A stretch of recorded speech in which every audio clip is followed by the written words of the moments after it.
this is also idiocy from Chelsea Handler. Chelsea Handler, again, another one of these political experts who knows everything there is to know about politics, including the fact that Dana Rohrabacher is actually a woman. She tweets, quote, "Innocent people go to church on Sunday to honor their God, and while doing so get shot and killed. What country? America. Why? Republicans." Well, no. It turns out that the shooter in this particular case is actually a militant atheist.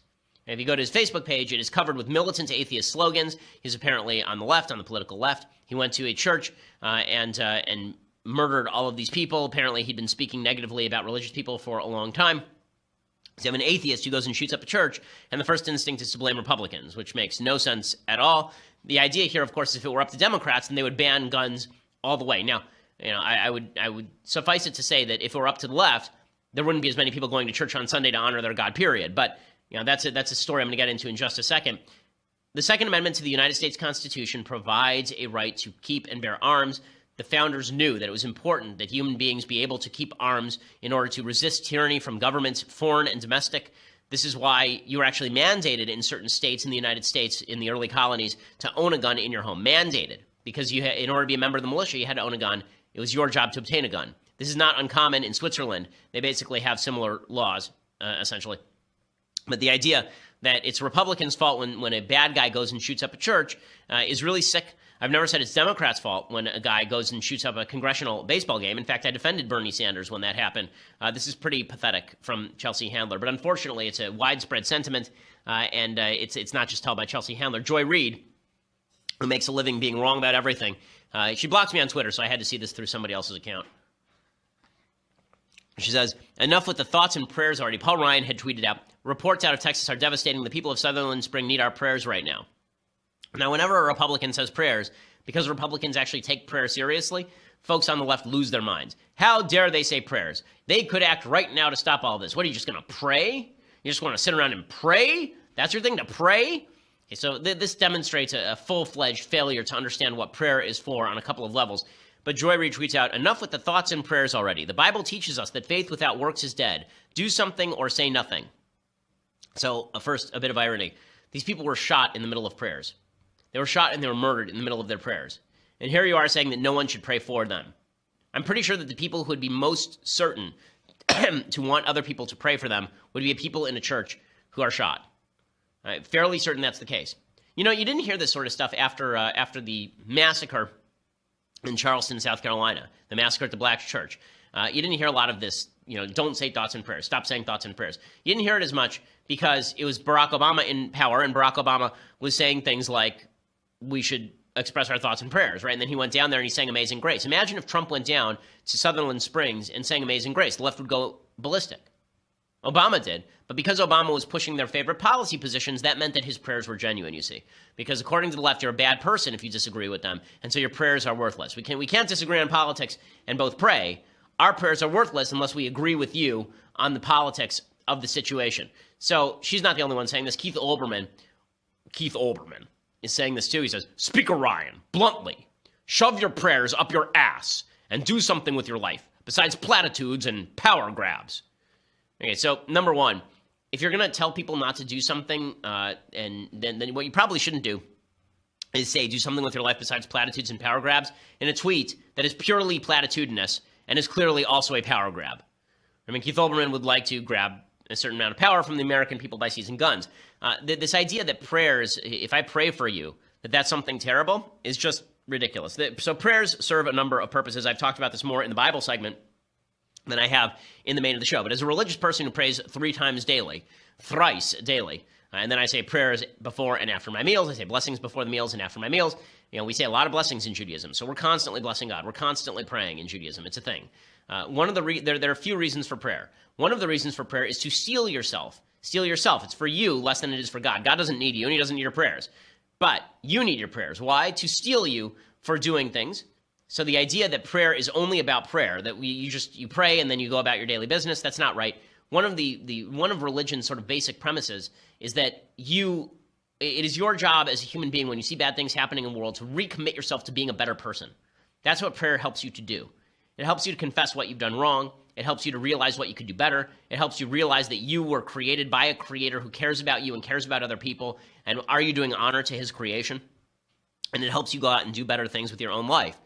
Second, there is a belief in Judaism and Christianity that God hears your prayers and acts because of them. Not, as I've said, because God is reactive to you, not because God needs your prayers, but because you have changed as a human being, and we can change as a country if we pray together. We are more unified, and God responds to that, right? That's sort of the idea in Jewish and Christian communities. It's true in Muslim communities, I assume, as well, that if you pray to God, then you are signifying your subservience to God, and God responds favorably to that. So we actually believe that prayers do something.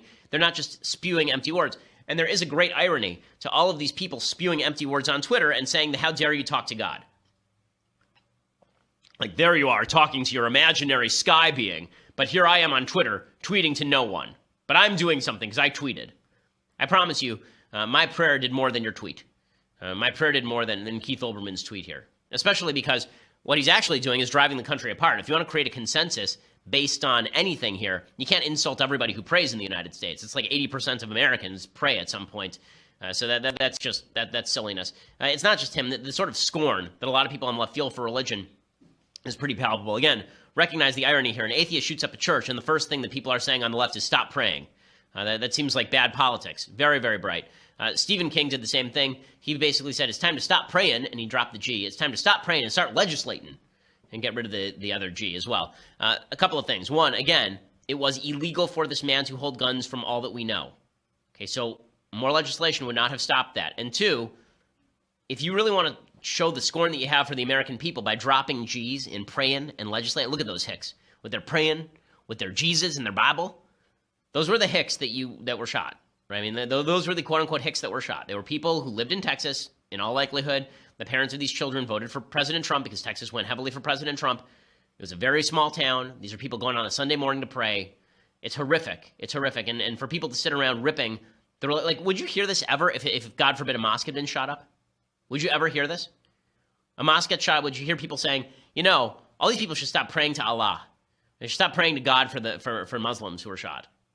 Of course you wouldn't hear that. It's just scorn for Christians that really drives a lot of this, and that's really kind of gross. Okay, so in other news today, by the way, this is not the only violent story of the day. Yesterday or Saturday, Senator Rand Paul was actually attacked on his own property by a guy who's a registered Democrat. We're still waiting to hear all the details, but the guy broke 5 of Rand Paul's ribs. 5 of them. Okay, that's not a minor injury. Breaking a rib, you can't actually bind a rib. Like, my dad cracked a rib one time, and it is extraordinarily painful. And they can't put you in a cast. So you're basically walking around suffering because your ribs are poking you in the lungs. It's really awful. And this guy broke 5 of Rand Paul's ribs. And there may be more to the story. We'll hear about it. But if not, then this is just another left attack on a Republican politician. And imagine if Bernie Sanders had been tackled and broken 5 ribs. Would that lead every newscast ever? Yes. Remember, there was a congressional baseball shooting. That was in the news for like 4 days, and it was out. You want to look at media bias? Look at how these shootings get treated. The variety of how the shooting... Is it useful to the left's agenda? Is more of a judge than is it newsworthy?